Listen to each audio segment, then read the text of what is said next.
आज गौरांग बराल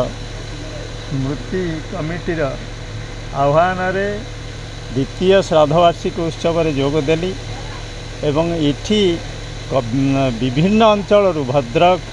आनंदपुर घसीपुरा घाटडी ये तीन ब्लॉकर कवि माने तथा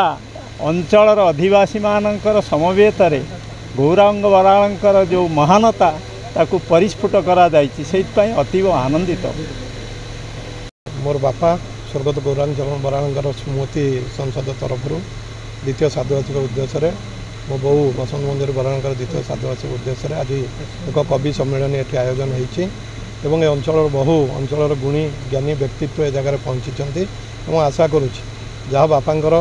उद्देश्य थिला जो अंचल गुणी मान सम्मान दवा ज्ञानी मान द्वारा किसी अंचल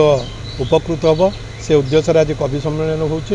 एवं अंचल को शिक्षा और स्वास्थ्य क्षेत्र के आगू बढ़ेबा ताहे स्मृति परिषदर उद्देश्य एवं आज आम जगार ये अंचल जो मैंने A1 पाई तीनोटी स्कूल तीनोटी 2 जन छात्री जड़े छात्र तांको जगार संबर्धित करा आज आमर सांबादिक बंधु मानक संबर्धित करा तेणु यह ये स्मृति संसदर उद्देश्य।